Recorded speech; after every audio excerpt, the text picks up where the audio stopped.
आप देख रहे हैं बेबाक। मैं अभिसार शर्मा। तो राजधानी दिल्ली के अंदर भी पेट्रोल के दाम अब 100 रुपए प्रति लीटर होने वाले हैं। मगर आगे कार्यक्रम में जाके जब मैं आपको बताने वाला हूं कि देश भर में इस वक्त पेट्रोल के दाम क्या हैं, आपकी होश फाख्ता हो जाने वाले हैं। मगर उससे पहले कि मैं पेट्रोल की और उससे जुड़ी राजनीति की चर्चा करूं, मैं आपको एक खबर दिखाना चाहता हूं। दोस्तों, आप जानते हैं इस वक्त चीन अंतरिक्ष में रिकॉर्ड बना रहा है। खबर क्या है, तस्वीर के साथ मैं आपको दिखा रहा हूं। रॉयटर्स की खबर है। Hundreds of miles above earth, China made history with the first space walk outside its Tiangong station. China का एक अंतरिक्ष स्टेशन है जिसका नाम है ट्यांगोंग, और आप इस वीडियो में देख सकते हैं कि चाइना अपने स्टेशन के बाहर स्पेस वॉक कर रहा है। यानी कि इस तरह से चीन नए कीर्तिमान स्थापित कर रहा है। मैं जानता हूं भक्तों की बुद्धि इतनी सी होती है और अब वो कहेंगे, गद्दार तू चीन की तारीफ कर रहा है। मुद्दा वो नहीं है। 2014 से पहले हमारी प्रतिस्पर्धा थी चीन के साथ, ब्रिटेन के साथ, अमेरिका के साथ, ऑस्ट्रेलिया के साथ। अब हमारी प्रतिस्पर्धा किससे हो रही है, मैं आपको बताता हूं। आपकी स्क्रीन पर यह खबर, आपकी स्क्रीन पर यह खबर क्या कहती है, मैं आपको बताता हूं कि प्रधानमंत्री नरेंद्र मोदी अब किन लोगों की फहरिस्त में आ गए हैं। वो आपकी स्क्रीन पर एक एक करके आएंगे। पाकिस्तान के प्रधानमंत्री इमरान खान, सऊदी अरब के शासक मोहम्मद बिन सलमान, म्यांमार के सैन्य प्रमुख मिन ऑन्ग ह्लेंग और नॉर्थ कोरिया के किम जोंग उन, और इनके अलावा 32 और लोग। यह खबर क्या कहती है आपके स्क्रीन पर, RSF names prime minister Modi amongst 37 predators of press freedom with Kim Jong Un and Imran Khan. यानी कि ये वो लोग हैं जो अपने अपने देशों में प्रेस की आजादी को कुचल रहे हैं। मकसद मेरा सिर्फ यही था, आपको बतलाना कि चीन जो कीर्तिमान स्थापित कर रहा है और हम यहां जिस तरह से अपने देश का नाम बदनाम कर रहे हैं। और यहां प्रधानमंत्री नरेंद्र मोदी का नाम बदनाम नहीं हो रहा है। एक व्यक्ति से मुझे कोई फर्क नहीं पड़ता है। इस तरह की खबरों से देश का नाम बदनाम हो रहा है। और आप जानते हैं 180 देशों की फहरिस्त में इस वक्त अगर हम प्रेस की आजादी की बात करें तो भारत का स्थान 142वां है। कल वो शख्स जो आदिवासियों के लिए लड़ता था, दलितों के लिए लड़ता था, वो शख्स जो लगातार एनआईए से, अदालतों से यह गुहार कर रहा था कि मुझे एक सिपर चाहिए क्योंकि मैं पानी नहीं पी पा रहा हूं, मुझे स्ट्रॉ चाहिए, मगर 20 दिन तक उन्होंने उससे कुछ नहीं किया। वो आदमी जेल के अंदर सड़ गया, कोरोना से मर गया। यह सवाल है हमारे मानवाधिकार पर, यह सवाल है हमारे लोकतंत्र पर, और अब हम मुंह नहीं मोड़ सकते। जी हां, मुंह नहीं मोड़ सकते। दुनिया सवाल कर रही है, विपक्ष सवाल कर रहा है, और मैं आपको बताता हूं कि कांग्रेस के नेता राहुल गांधी ने इस मुद्दे पर क्या बयान दिया है जो आपकी स्क्रीन पर है। Fill in the blank. मित्रों वाला राफेल है, टैक्स वसूली महंगा तेल है, पीएसयू पीएसबी की अंधी सेल है, सवाल करो तो जेल है, मोदी सरकार डैश है। अब जाहिर सी बात है कि मोदी सरकार फेल है। फिल इन द ब्लैंक के अलावा, फेल के अलावा कोई शब्द नहीं होता। यहां कई सवाल उठ रहे हैं, और सबसे बड़ा सवाल आज की तारीख में है पेट्रोल के दाम। मैंने आपको कार्यक्रम की शुरुआत में बताया कि इस वक्त अगर आप अलग अलग शहरों में पेट्रोल के दाम देखेंगे, आपके होश उड़ जाएंगे। आपके स्क्रीन पर एक एक करके आ रहा है दोस्तों। दिल्ली, जैसा कि मैंने आपको बता दिया, 99 रुपए 86 पैसे पेट्रोल, 89 रुपए 36 पैसे। मुंबई में 106 रुपए प्रति लीटर पेट्रोल पहुंच गया है, और 96 रुपए 91 पैसे डीजल है। कोलकाता 100 रुपए पहुंच रहा है, 99 रुपए 84 पैसे। डीजल की बात करें तो 92 रुपए 27 पैसे। चेन्नई 100 रुपए 75 पैसे, और डीजल की बात करें 93 रुपए 91 पैसे। बेंगलुरु में 103 रुपए पेट्रोल पहुंच गया है, और 94 रुपए डीजल के दाम है। हैदराबाद में भी 103 रुपए 78 पैसे, और डीजल की बात करें तो 97 रुपए 40 पैसे। पटना में 102 रुपए पहुंच गया पेट्रोल, भोपाल में 108 रुपए पहुंच गया है, जयपुर में 106 रुपए 64 पैसे, लखनऊ में 96 रुपए 99 पैसे, और तिरुवनंतपुरम में भी आप देख सकते हैं पेट्रोल जो है वो 100 के दाम को पार कर चुका है। और आप जानते हैं सबसे दुख की बात है कि सरकार पेट्रोल के दाम पर सिर्फ मूर्ख बनाने का काम करती है और कुछ नहीं करती है।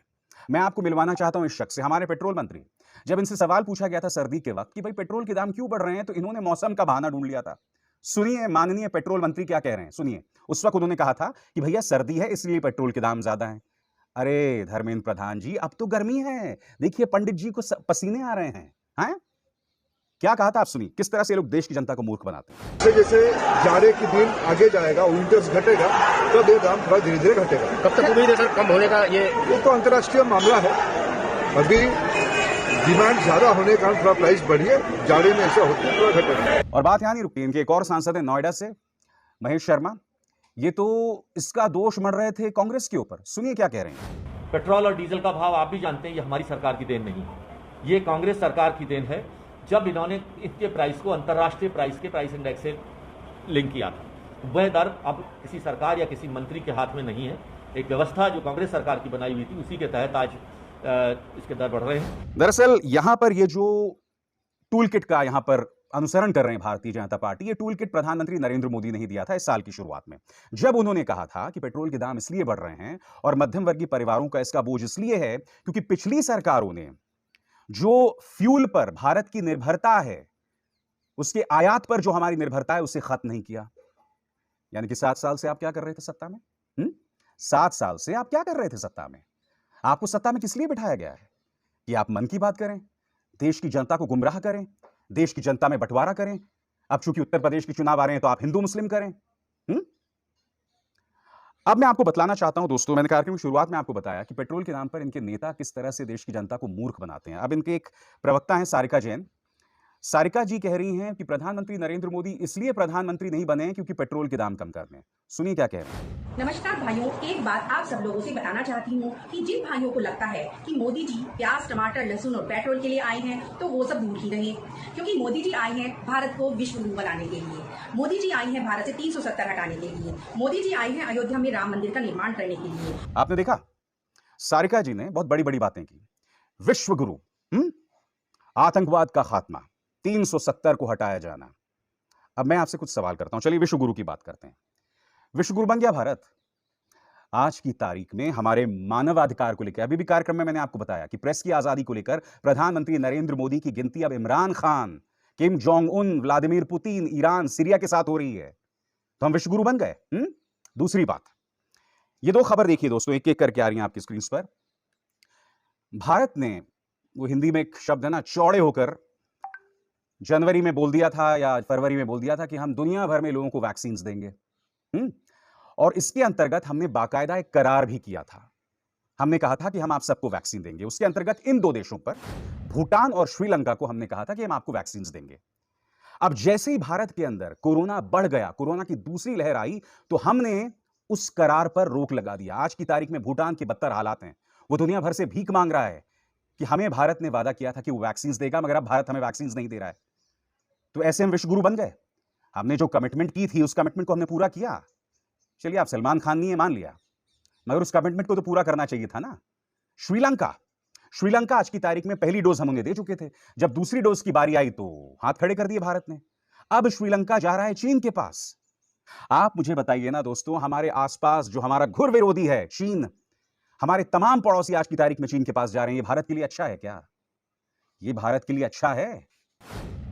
आज की तारीख में भूटान हमें अनाप शनाप बातें कर रहा है। श्रीलंका में आप जाइए, लोग जो हैं हम पर उंगली उठाते हैं। तो ऐसे भारत विश्व गुरु बनेगा? मैडिसन गार्डन्स में या मैडिसन स्क्वायर में भारतीय जनता के सामने भाषण देने से या अब की बार ट्रंप सरकार कहने से विश्व गुरु नहीं बन जाता है देश। विश्व गुरु बनने के लिए नियत होती है। विश्व गुरु बनने के लिए आपको दुनिया को यह प्रमाणित करना होता है कि मानवाधिकार के मुद्दे पर आप मजबूत हैं। आप अपने देश में सवालों की अनुमति दे रहे हैं, क्योंकि जिस रिपोर्ट का जिक्र मैंने आपके सामने किया उसमें यही लिखा हुआ है कि प्रधानमंत्री नरेंद्र मोदी ने देश के जो धन्ना सेठ हैं उनके साथ गाढ़ी दोस्ती की है, और उस गाढ़ी दोस्ती के जरिए वो पत्रकारों पर दबाव डाल रहे हैं। क्योंकि आप जानते हैं, जो तमाम धन्ना सेठ हैं, अंबानी हो, अडानी हो, ये जो तमाम लोग हैं, उनका कब्जा है न्यूज चैनल्स पर। अब जाहिर सी बात है, कोई भी पत्रकार अगर प्रधानमंत्री नरेंद्र मोदी पर सवाल करेगा तो ये जो औद्योगिक घराने हैं उन पर दबाव बनाएंगे। तो वो सवाल कैसे करेगा? और अगर आप फिर सवाल करेंगे तो आपको न्यूज चैनल से निकाल दिया जाएगा, अखबारों से निकाल दिया जाएगा। इस तरह से बदनामी हो रही है। तो मैं पूछना चाहता हूं सारिका जी से, क्या देश इस तरह से विश्व गुरु बनेगा? फिर वो कहती है 370 हटाने के लिए। अरे वाह! कुछ दिनों पहले आपने फारूक अब्दुल्ला, उमर अब्दुल्ला, महबूबा मुफ्ती, इन सबको आतंकवादी बताकर नजरबंद करा दिया था धारा 370 हटाने के बाद। अमित शाह ने खुद इन्हें गुप्कर गैंग बताया था। उसके बाद आप इन्हीं लोगों को दिल्ली में बुलाकर बातचीत करते हैं और इनसे कहते हैं कि हां, हम आने वाले दिनों में राज्य जो है उसका जो ओहदा है जम्मू कश्मीर का, वो बहाल कर देंगे। तो फिर आपने उसे दो फाड़ करके उसे यूनियन टेरिटरी क्यों बना दिया? दिक्कत क्या है? ये जो पॉलिटिकल पार्टी है दोस्तों, वो सिर्फ और सिर्फ अपनी राजनीति करना जानती है। वो सिर्फ चुनाव जीतना जानती है और उसके सारे कदम उसी के इर्द गिर्द होते हैं।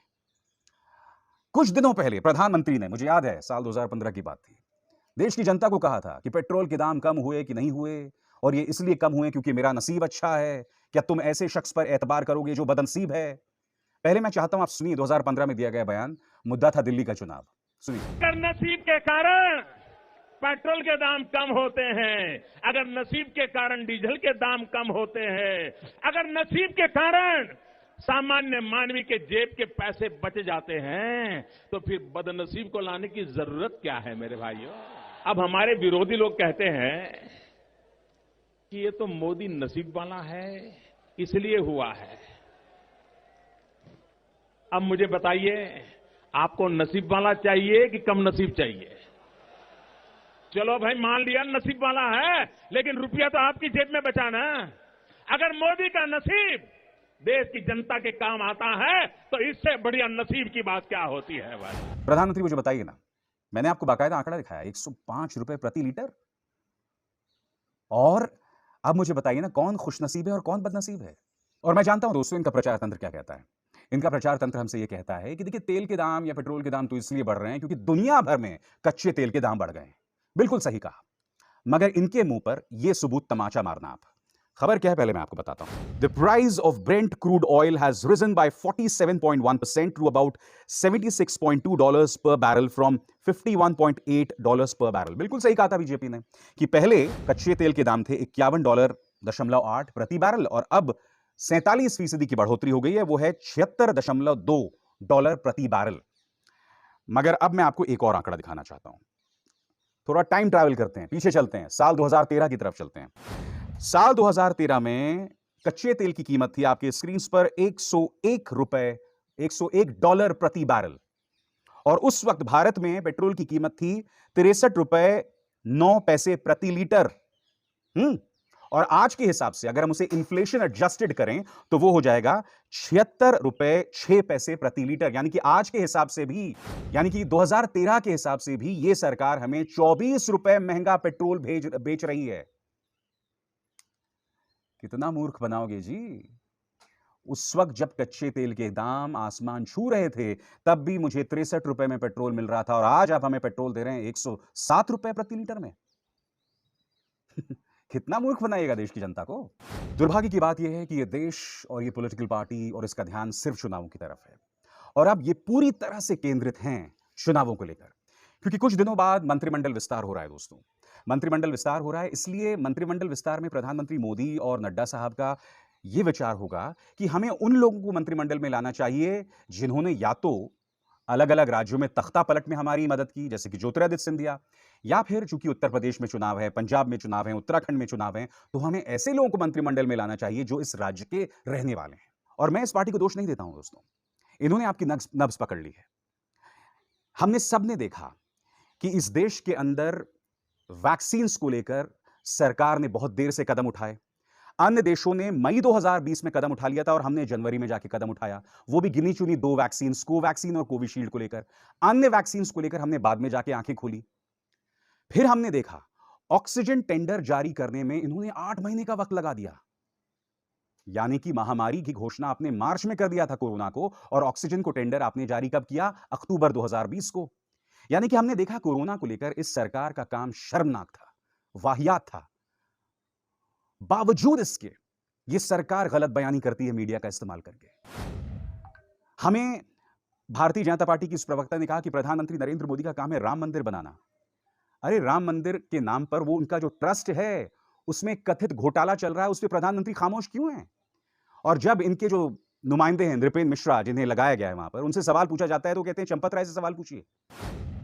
आज की तारीख में मेरे जैसे लोग राम मंदिर ट्रस्ट में घोटाले का सवाल नहीं खड़ा कर रहे हैं, हमारे संत कर रहे हैं, बड़े बड़े संत कर रहे हैं, स्वरूपानंद सरस्वती कर रहे हैं, शंकराचार्य कर रहे हैं। उन्हें भी आप राम विरोधी बताएंगे? उन्हें भी आप कांग्रेस का पैरोकार बताएंगे? बताइए, जो भी आप पर सवाल उठाए वो राम विरोधी है, देश विरोधी है। मगर ये जो पेट्रोल के बढ़ते दाम है, ये आपके मुंह पर तमाचा है, क्योंकि सिर्फ पेट्रोल के बढ़ते दाम नहीं है, ये बतला रहा है कि ये पॉलिटिकल पार्टी देश को संभालने में किस कदर नाकाम रही है। हकीकत ये है, इसके अलावा कुछ नहीं। आप आए दाएं बाएं करते रहिए, उससे कोई फर्क नहीं पड़ने वाला है। मैं जानता हूं उत्तर प्रदेश के चुनाव आएंगे, आप फिर हिंदू मुस्लिम करेंगे, और यही वजह है कि आप ओवैसी को बढ़ा रहे हैं। यही वजह है कि योगी आदित्यनाथ आगे कहते हैं कि हम ओवैसी जी का जवाब देंगे, ओवैसी जी का जवाब देंगे। क्यों? क्योंकि ये आपको सूट करता है कि उत्तर प्रदेश चुनाव के अंदर ओवैसी बनाम योगी हो जाए, क्योंकि जैसे हिंदू वर्सेस मुस्लिम होगा, भारतीय जनता पार्टी की जेब में 300 सीटें होंगी। क्योंकि आप नहीं चाहते हैं कि असली मुद्दों पर चुनाव हो। आप नहीं चाहते हैं कि कोरोना के अंदर जो आपकी आपराधिक उदासीनता रही है उस पर चुनाव हो। आप नहीं चाहते हैं कि आपने किसानों की जिस तरह से बेइज्जती की उस पर चुनाव हो। आप नहीं चाहते हैं कि जिस तरह से महंगाई बढ़ रही है उत्तर प्रदेश के अंदर उस पर चुनाव हो। जो हाहाकार मचा हुआ है, क्योंकि जैसे ही आप धर्म का धतूरा चटाते हैं, जनता सब कुछ भूल जाती है। दोष जनता का है, मैं मानता हूं, मगर आप भारतीय जनता पार्टी इस देश की जनता को क्या सीख दे रहे हैं, यह भी सोचिएगा। बेबाक पे बस इतना ही। अभिसार शर्मा को दीजिए इजाजत।